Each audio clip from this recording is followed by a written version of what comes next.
আচ্ছা, আমরা আজকের এই সন্ধ্যের কবিতা পাঠের অনুষ্ঠান কৌশিকী দাশগুপ্তের কবিতা দিয়ে শুরু করছি। প্রথমে তার কবিতা শুনি এবং তারপর ধীরে ধীরে তার সম্পর্কে আমরা দু এক কথা বলব।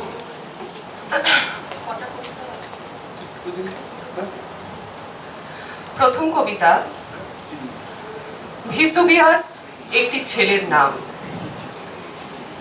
ছেলেটি জানে না শার্ট খুলে দিলে ওকে জ্যান্ত ভিসুভিয়াস মনে হয়। ওর ঠোঁটের ওপর ঘুমিয়ে থাকা তিল, ওর নাভির নিচে বলগাহীন অরণ্য, সবকিছুই জেগে ওঠে তখন, নষ্ট করে দেয় তামাম যুবতীর 28 দিনের হিসেব। ছেলেটি জানে না কোথায় জ্বালামুখ, কখন চাঁদ ওঠে। পার্ক স্ট্রিটে, ময়দানে, ভিক্টোরিয়ায়, হাতে মেঘদূত, মুখে সিগারেট। ছেলেটি জানে চাঁদের মতো অসভ্য জিনিস পৃথিবীতে আর একটিও নেই।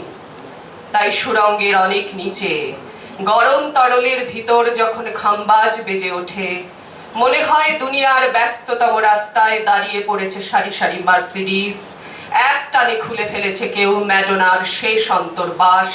ছেলেটি আগুনের মতো ঝাঁপিয়ে পড়ে লঙ্কাপুরীর প্রাচীরে, নিজে পুড়ে যায়, পোড়ায় সবাইকে। শার্ট খুলে দিলে ওকে পিথাগোরাস মনে হয়। অশ্লীল এক টুকরো ফ্রেমে উপবাদ্য লেখেও জিভ থেকে জরায়ু ভরে ওঠে হিজিবিজি লেখায়।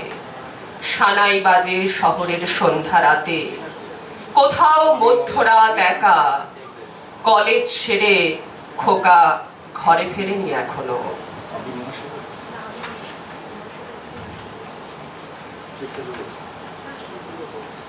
দ্বিতীয় কবিতা। কাঙাল আমি। এ কোন আলো আমার চোখে দিলে, এই আলোতে আধার অন্তহীন।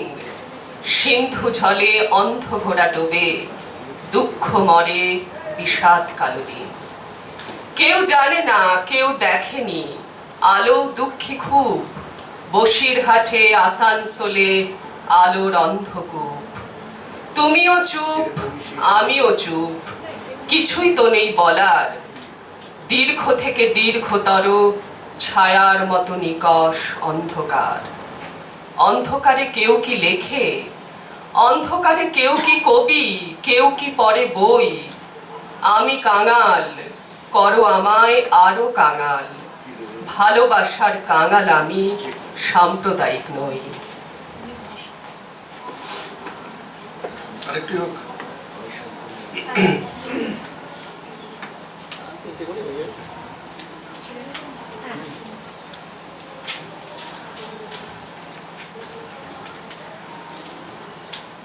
তৃতীয় লেখা। Dead body. গভীর রাতে ওরা একটা ডেড বডি এনে বলল, ডাক্তারবাবু লিখে দিন মেয়েটি সুইসাইড করেছে, নইলে চামড়া ছাড়িয়ে নেব, ছাল উপড়ে নেব, লিখে দিন। তাকালাম। একরাশ জ্যোৎস্নায় ভেসে গেল ঘর, ভেসে গেল বুক, আমার আকাশ।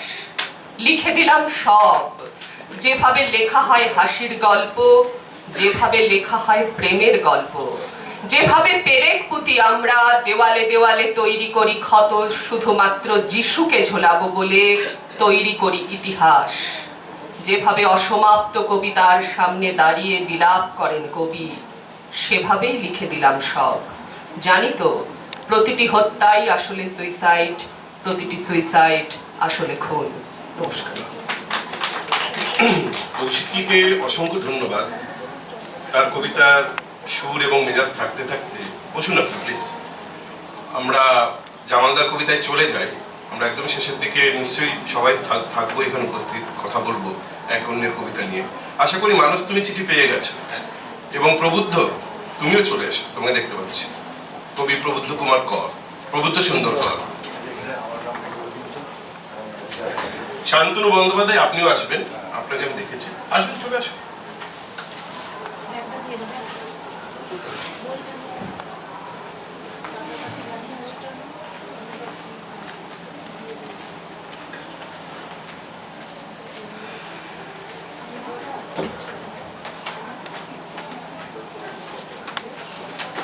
আপনাদের সবাইকে আমার আন্তরিক প্রীতি ও নমস্কার জানাই।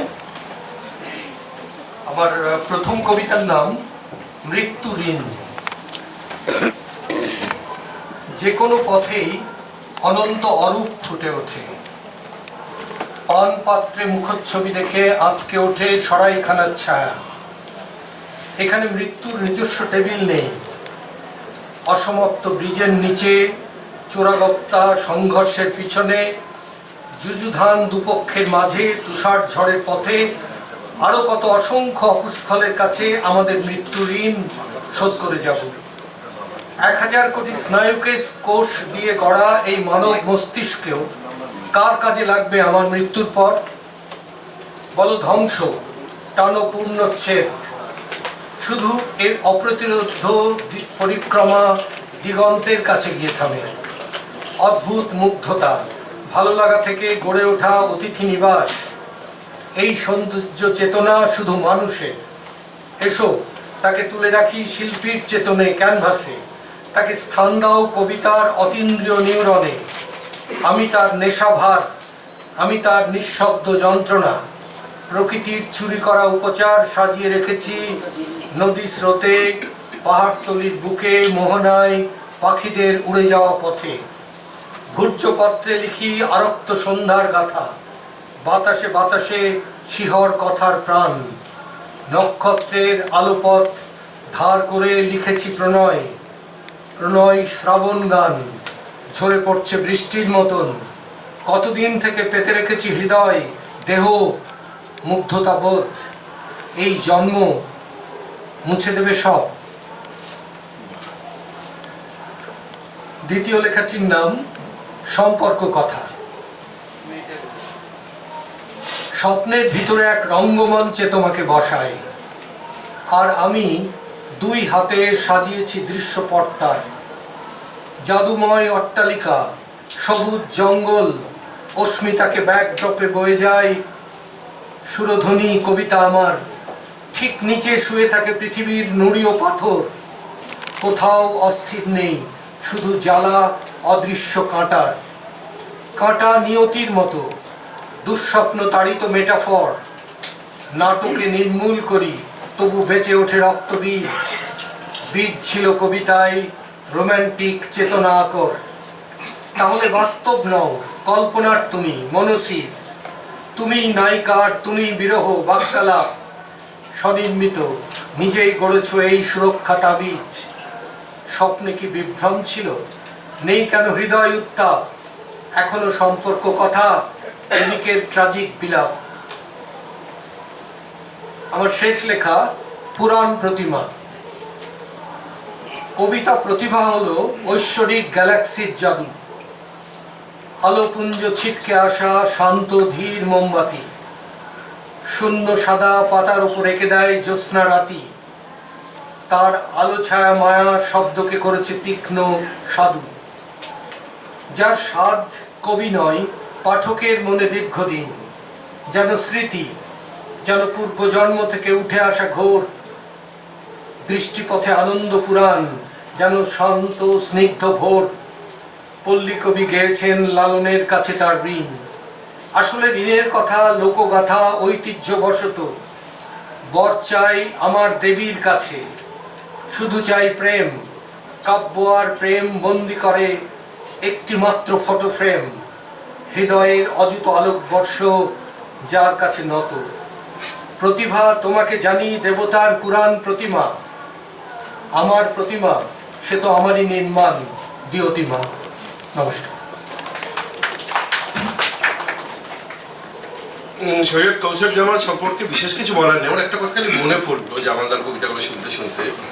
জামালদার প্রায় বছর 3-4 ধরেই বলা যায়, বিভিন্ন কাগজে পড়ছিলাম আমরা, স্বগতোক্তি প্রায় এই নামে একটা সিরিজ।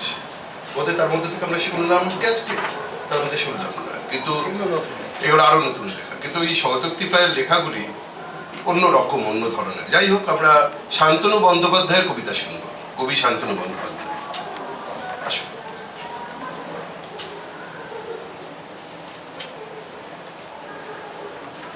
আমার প্রথম কবিতার নাম চন্দ্রলোক ও গ্রেগর সামসার মৃত্যু। চাঁদের আলোয় উলঙ্গ শুয়ে থাকি, চাঁদের আলোয় উলঙ্গ শুয়ে থাকি, মৃত হয়ে নেই রয়েছি মনস্তাপে। মালঞ্চ বনে তৃষ্ণামথিত পাখি উড়াল ভুলেছে নির্ঘুম সন্তাপে। কোনো অনামিকা ছবে না অতর্কিতে, বাহুপাশে গাঢ় মৃত্যুর মৃদুভার। থেমেছে শহর রাস্তায় কাছারিতে, ছিন্ন শিরায় রম্য অন্ধকার। তার চেয়ে চলো অতলকে আঁকি নখে, মৃত্যুকে আঁকি অনবতুলের গায়ে। শেষ চিতা তবে চাঁদ হোক ঝকঝকে, গ্রেগার সামসা মরে যাক জ্যোৎস্নায়।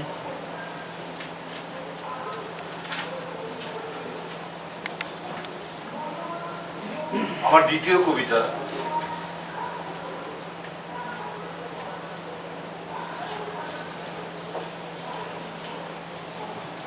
আমি ওফেলিয়া, পিয়ের লোফু। আমি ওফেলিয়া, পিয়ের লোফু, যুক্তি ওড়াই ফুঁয়ে, ঘুমরেখা ভাঙি, সামন ওড়াই মালঞ্চ বনে শুয়ে। হ্যামলেট নই, গোড়াকে মানি না, জাতি রাষ্ট্রের লেখা।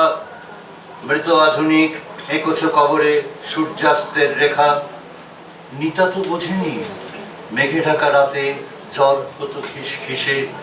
আমিও বুঝিনি জানুমুলে রাত ভরেছে সৌম্য বিষে। কোন ভালোবাসা খুঁজছ প্রেমিক, অধতলে গাঢ় সুখ? আমি সিলভিয়া, 60টি বছর আগুনে রেখেছি মুখ।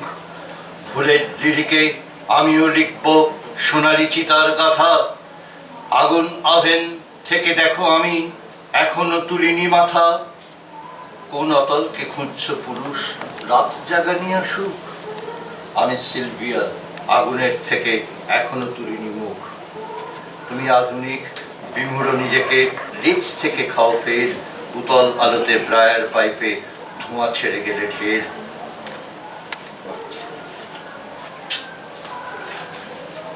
পিছনে দাঁড়িয়ে সব ভেসে গেল মৃণালিনী ঘোষালের।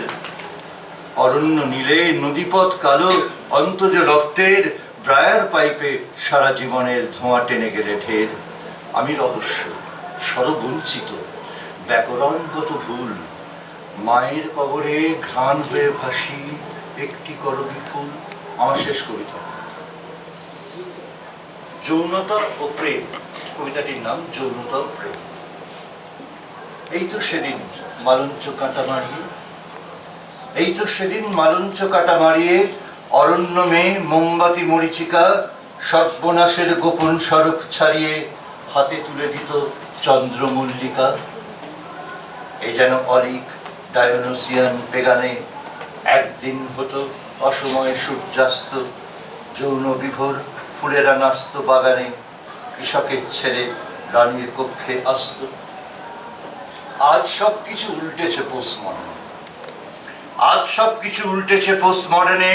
যৌন প্রেমের অজানা অতুল সংজ্ঞা লাকা বলেছেন অবচেতনের কি মানে, খেয়া পারাপার বন্ধ করেছে গঙ্গা। কবি প্রবুদ্ধ সুন্দর করের কবিতা। আমার মনে হয় কিছু বলবার প্রয়োজন নেই। প্রবুদ্ধ এমনি সকলের পরিচিত, দীর্ঘদিন ধরে বাংলা কবিতায় সে যুক্ত রয়েছে। আমরা তার কবিতা পড়ি, সেটা অনেক বেটার।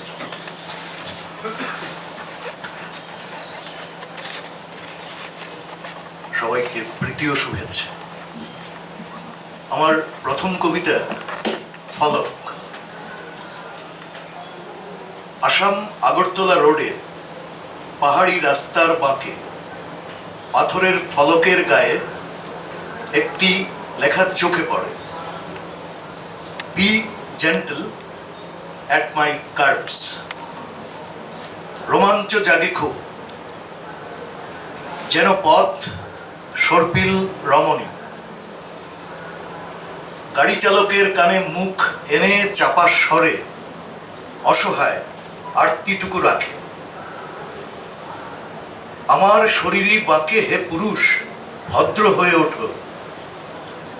সঙ্গমে বন্যতা নয়, নারী চায় দিব্য কোমলতা।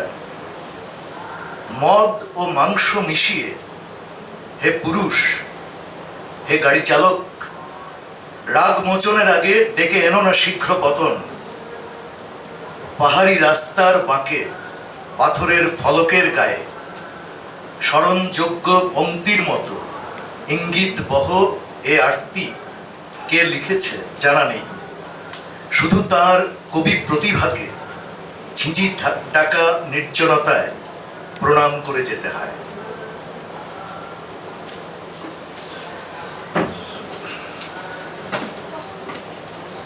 শ্মশান। আমাদের শ্মশানের নাম বটতলা।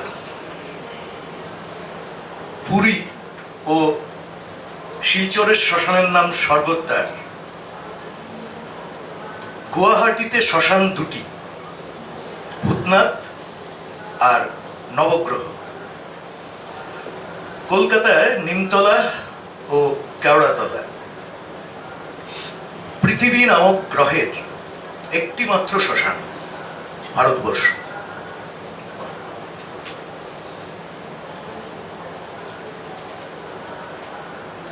-ডিগ্রি। নরওয়েতে লংগিয়ারবিয়েন নামে একটি তুষারাচ্ছাদিত শহর রয়েছে, যে শহরে জনসংখ্যা মাত্র 2000 আর হিংস্র মেরু ভালুকের সংখ্যা প্রায় 3000-এর মতো। এ শহরে গত 70 বছর ধরে কেউ মৃত্যুবরণ করেন। নরওয়ে প্রশাসন সে শহরে মৃত্যুকে নিষিদ্ধ ঘোষণা করেছে। যদি কেউ সেই শহরে মুমূর্ষু হয়ে পড়ে, তৎক্ষণাৎ সেই ব্যক্তিকে বিমানে নরওয়ের অন্য কোনো প্রান্তে অন্তিম সময় কাটানোর জন্য নিয়ে যাওয়া হয়।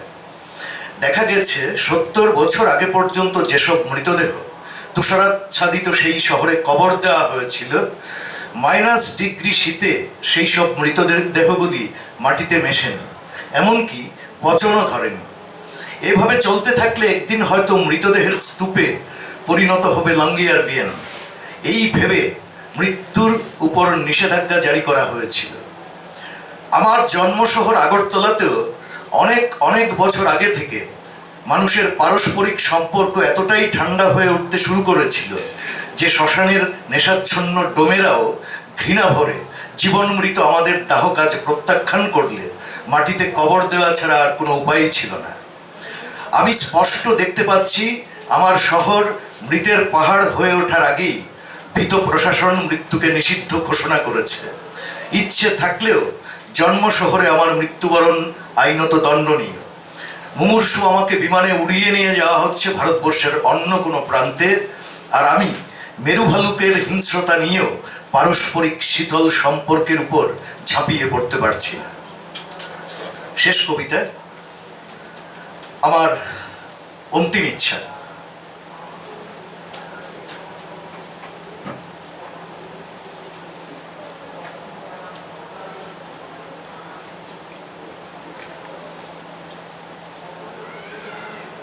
মৃত্যুসজ্জায় সম্রাট আলেকজান্ডার সেনাপতিদের ডেকে যেমন অন্তিম ইচ্ছে 3টি জানিয়েছিলেন, তেমনি সেই একই 3টি ইচ্ছে আজ আমিও জানিয়ে রাখি। প্রথমত, আমার মৃত্যুর পর আমার চিকিৎসকেরা যেন শবদেহ কাঁধে তুলে শ্মশানের পথে বয়ে নিয়ে যায়। কেননা আমার চিকিৎসক বাল্যবন্ধু দীপঙ্কর কখনোই আমাকে মৃত্যু থেকে বাঁচাতে পারবে না। সে শুধু জন্ম বলে যাকে ভ্রম হয়, সেই মৃত্যু যাপন কাটিয়ে যাওয়ার জন্যে বড় জোর আমাকে মাঝে মাঝেই সুস্থতা ফিরিয়ে দেবে। দ্বিতীয়ত, আমার মৃত্যুর পর অন্ত্যেষ্টি যাত্রায় পথে যেন আমার অর্জিত সমস্ত শূন্যতা পাঠকদের জন্যে পথে পথে ছড়িয়ে ছিটিয়ে দেওয়া হয়। কেননা জীবনে অনেক সময় অপচয় করে আমি শুধু শূন্যতার পেছনেই ছুটে গেছি, যা আমার সঙ্গে কখনো যাবে না। তৃতীয়ত, শেষ যাত্রায় আমার হাত দুটি যেন বাইরে ছড়ানো থাকে। আমি চাই আমার মেধাবী পাঠকেরা দেখুক আমি খালি হাতেই জন্মেছিলাম, খালি হাতেই আবার ফিরে যাচ্ছি। আমার উন্মুক্ত করতলে ভাগ্যরেখা বলে কিছুই ছিল না, যা হাত থেকে সোজা প্রতিষ্ঠান বা অমরত্বের দিকে যায়। নমস্কার।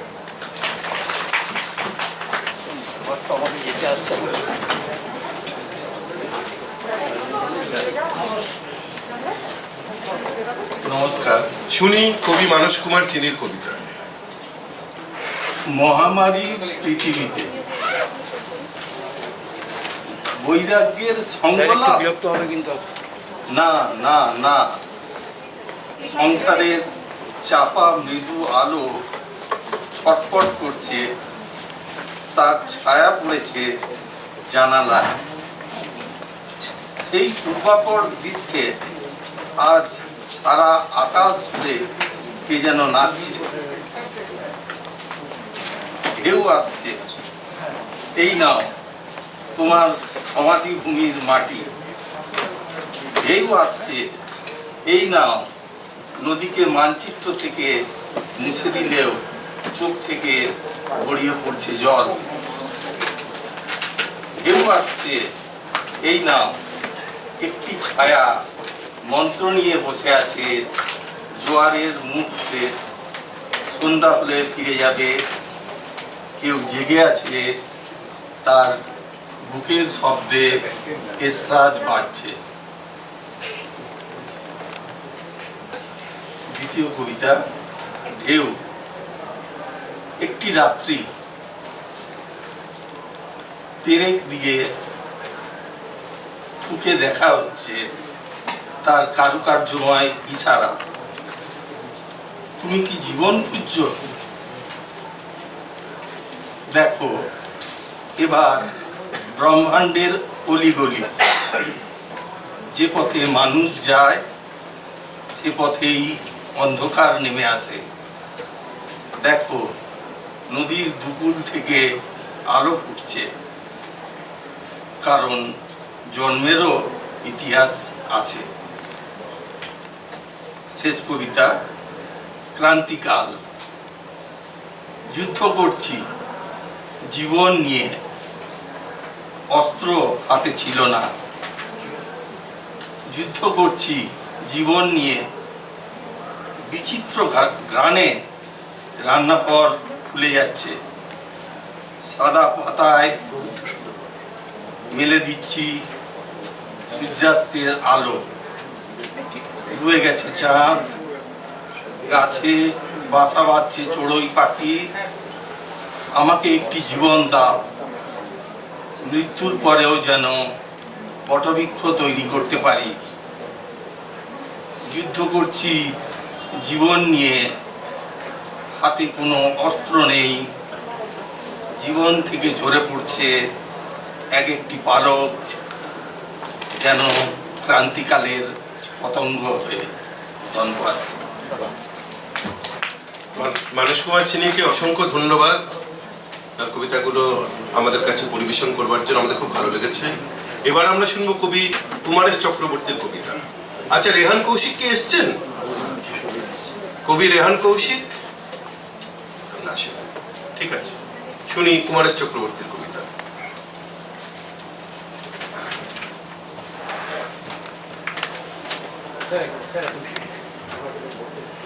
শুভ সন্ধ্যা।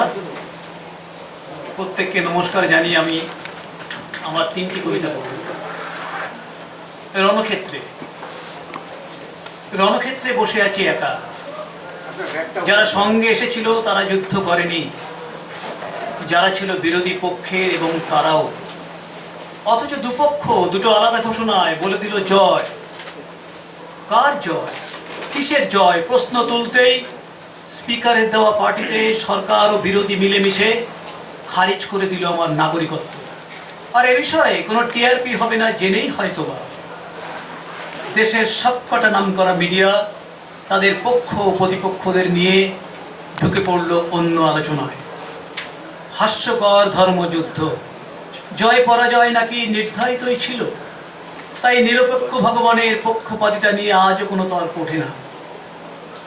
একদল পাশার চালে জিতে তুলল তোমাকে, নারীত্ব ধুলোয় মেশালো। আবার অন্য দলও ধর্ম ধর্ম করে হত্যা করে গেল ভাই, বন্ধু, আত্মীয় পরিজন। সংসদের ভেতরে এমনকি বাইরেও এরা সবাই মিলেমিশে একটাই দল, এক কাঠা। প্রয়োজন মতো ভাগ হয়, ভাগ করে, বিভ্রান্ত করে। আর আমাকে ঘিরে ক্রমাগত উপেক্ষা। জানি না আমি কোন পক্ষ, তবু দুহাতে আগলে রেখেছি এই পবিত্র রণভূমি। কাউকে দিইনি এই বৃদ্ধাঙ্গুষ্ঠ। ওঠো, উঠে আসো পাতাল ফুঁড়ে, দেখো গাছে গাছে আগুনের ফুল, নিরীহ পাখিদেরও ডানার ভেতরে আগুন। বিশ্বাস করো, কেউ আত্মহত্যা করবে না, যুদ্ধ করবে। আমার দ্বিতীয় কবিতা প্রেম বিষয়ক। প্রথম প্রেমে টিফিন কৌটোয় ঝনঝন ছিল বাড়তি শব্দ, নোট বইয়ে অসমাপ্ত চিঠি, অশুদ্ধ ঘোষণায় অশুদ্ধ ঘোষণায় জীবনানন্দ। এক ফাঁকে সে অন্য কারো প্রথম নারী। আমার দ্বিতীয় প্রেমে বিছানা বালিশে গুঁড়ো গুঁড়ো ছিল নিসর্গ, মেঘের পাশাপাশি কয়েক দীঘা, দার্জিলিং, মাস মাইনে টান হিসেব চাওয়া চাই, সন্দেহ, ডিভোর্সের হুমকি, সদর হাসপাতালে খোকার কান্না। তৃতীয় প্রেমে সহকারিণীর সঙ্গে ছিল টিফিন ভাগাভাগি, রুগ্ন বন্ধুর দেখভাল, তককে তককে তার সুন্দরী প্রিয়তমার কাছ ঘেঁষে সমবেদনা জানানোর সুযোগ। চতুর্থ প্রেমে টেবিলে ঢাকা দেওয়া জলের গ্লাস, মাথার কাছে ট্যাবলেট, ক্যাপসুল, মিক্সচার, মেঝেয় উল্টানো খোলা পাতা, ভাঙা চশমা, দেয়ালের ভাজে মাকড়সার বিকেল, ঝরা পাতার নিচে বিস্তৃত সূর্যপথ। আমার শেষ কবিতা ভবিতব্য এক অনাধুনিক মিথ। যেহেতু বেদ, উপনিষদ আর গীতার ধারণা মতে আত্মা অমর এবং পুনর্জন্মেই ফিরে আসে, সেই হেতু সবই কি পূর্ব নির্ধারিত পথে ভবিতব্যের দিকে হেঁটে যাবে?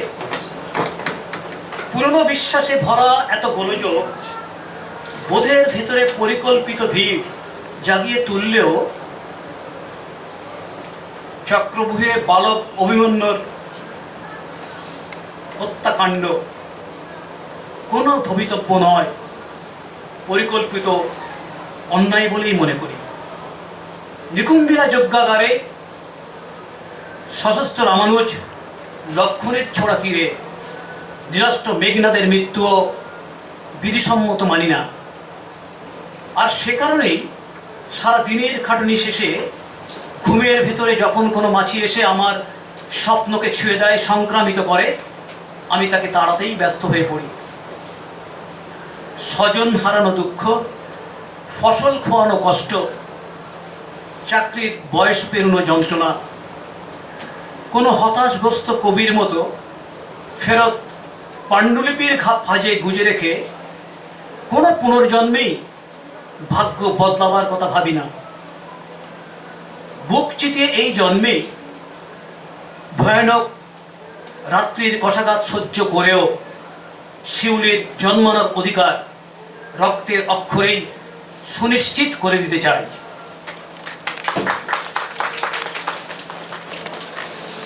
কুমারেশ বাবুকে অনেক ধন্যবাদ, কবি কুমারেশ চক্রবর্তী, তার কবিতা পরিবেশনের জন্য। এবার আমরা কবিতা শুনবো কবি মনিকা দাসের কাছ থেকে। আমি আরেকবার বলি আর কি, আশ্রবী খাতুন আপনি যদি এসে থাকেন আপনি মঞ্চে চলে আসুন প্লিজ। রেহান কৌশিক, পিয়ালি বসু বলতে এসছেন।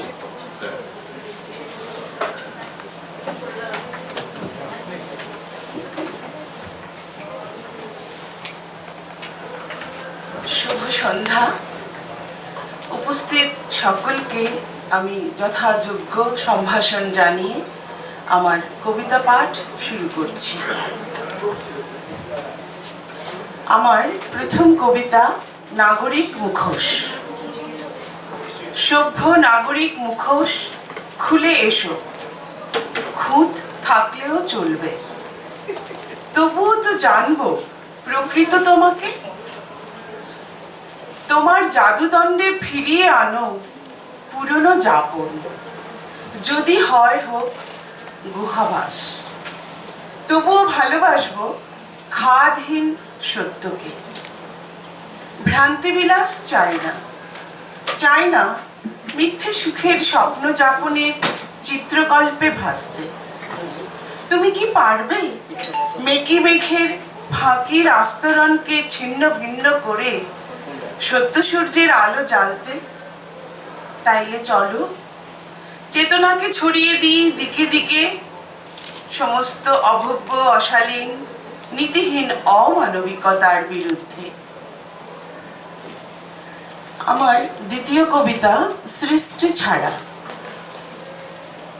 সন্ধ্যায় এ বন্ধা কলম সৃষ্টির স্বপ্নে বিভোর হতে চায়, মন পাখায় উড়ান দেয় ইচ্ছে সুখে, বেরিয়ে পড়ে অট্টালিকার জঙ্গলে। 5 তারার মায়াবী আলোয় বিলাসী সৌন্দর্যে লুব্ধ দৃষ্টির মায়ায় অপটিক নার্ভ আরো সজাগ হয়। ক্রমশ ফুটপাত ধরে এগিয়ে যেতে থাকে দৃষ্টি, অন্ধকার আকাশে মিটমিট করছে কালপুরুষ। কৃত্রিম উপগ্রহদের ভিড় আকাশ মার্গে, অধিকারের লড়াই সর্বত্র। শ্বাস বন্ধ হয়ে আসা ক্ষীণ চিৎকার হারিয়ে যায় কৃষ্ণ গহ্বরে। প্রেতলোক হতে যেন কেউ দাঁত খিচিয়ে খিস্তি করছে। চেতনার স্রোতে সবুজ বেগুনি রঙের খেলা, ছাই রঙা মেঘের জলধারায় স্নান করে আনন্দিত চাতক। চাতক কি এখনো চকরের প্রতীক্ষায় দিন গুনে? আমফানের তাণ্ডব যেন জগৎ জোড়া, কাদা ছোড়াছুড়িতে সবাই উস্তাদ। দলাদলির দলদলে চেতনার রং ক্রমশ বিবর্ণ। আমার শেষ কবিতা বাসন্তী। ফাগুন পূর্ণিমায় আজ ভালোবাসা নিয়ে এসেছে পলাশের আগুন রঙা আলো। এসো আজ বেরঙা অবিশ্বাসকে শাসন করি, রঙিন আবির ছড়িয়ে ছড়িয়ে বদলে দিই ঘৃণার কালো। বেপথু বাতাসের গায়ে জড়িয়ে উদ্ধত অহংকারকে উড়িয়ে দিই, ক্রূর ভয়ালতাকে তাড়িয়ে দিয়ে মাদল মাতনে ভরিয়ে দিই অরণ্য কান্তার।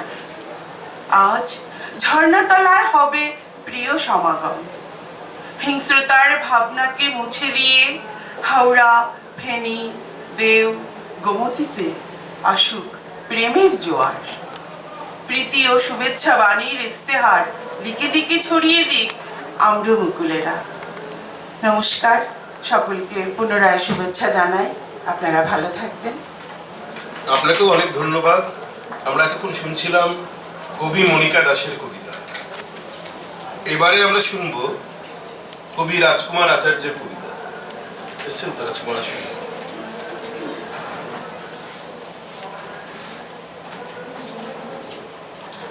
একটা কথা একটু বলি আর কি, এর পরের সেশনটা রয়েছে 7টা থেকে। তো যদি খুব দীর্ঘ কবিতা হয় তাহলে আমরা 3টে না করে 2টো করব, আর ছোট ছোট হলে 3টে করব।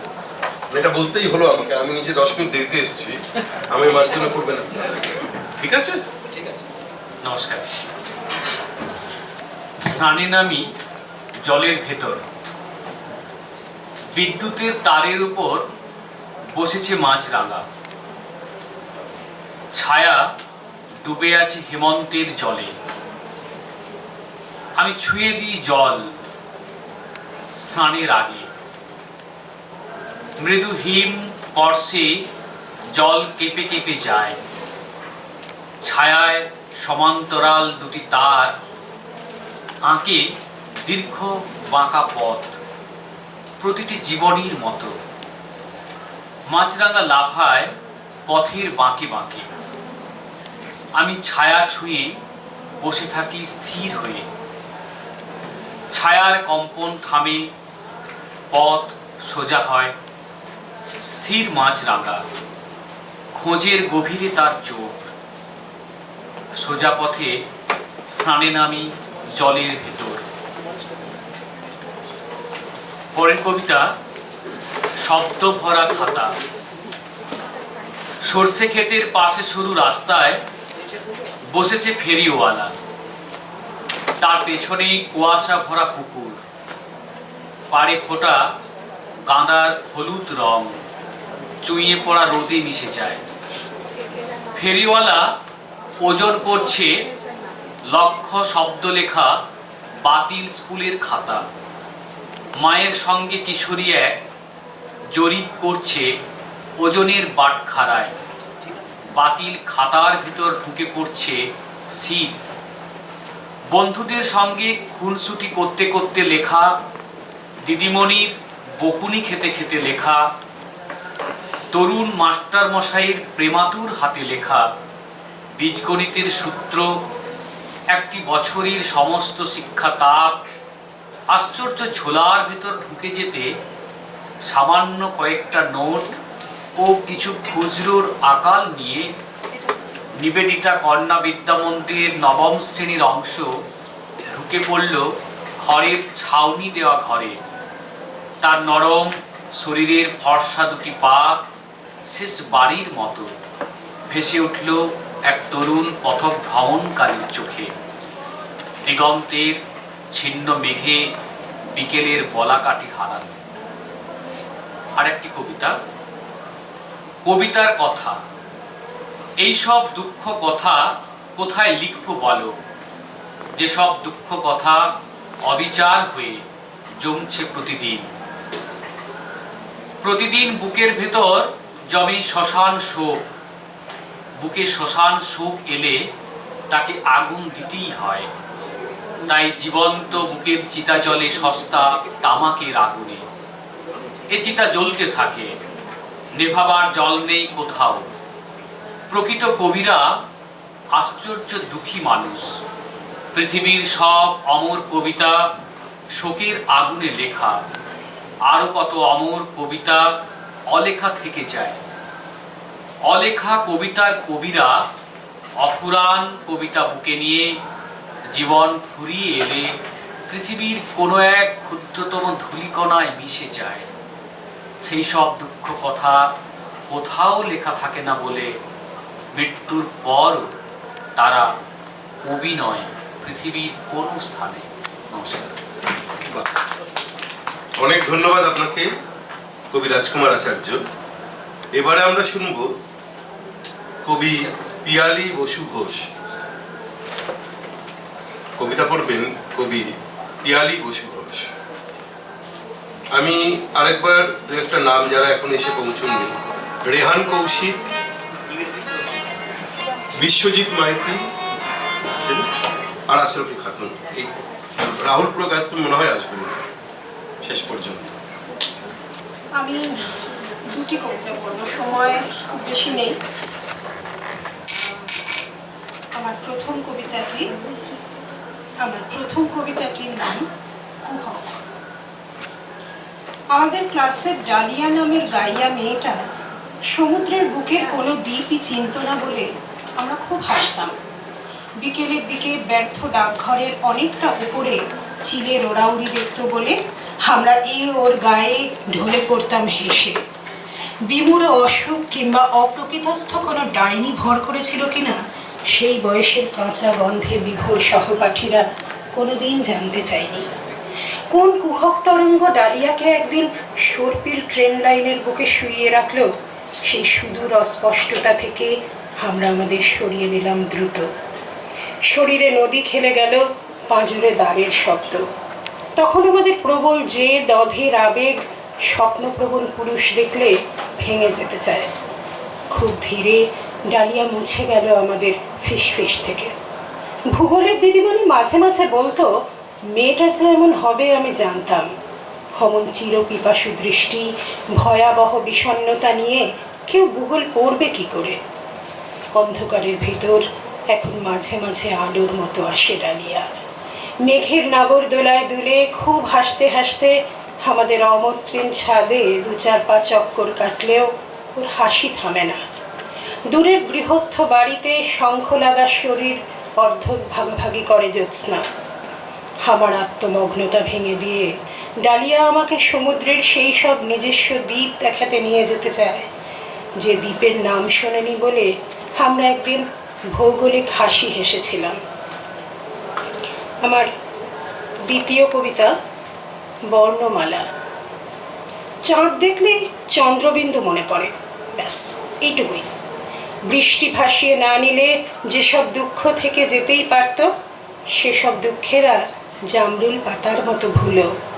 তাদের বন্ধুজাত যুবক সর্বনাম। স্মৃতি কবেই ইস্তফা দিয়েছে, সমস্ত ভুলেছি তো আমিও। তবু কেন যে তোমার বর্ণমালা প্রতিদিন আমাকে দুঃখ বলে ডাকে। নমস্কার। অনেক ধন্যবাদ পিয়ালি বসু ঘোষকে।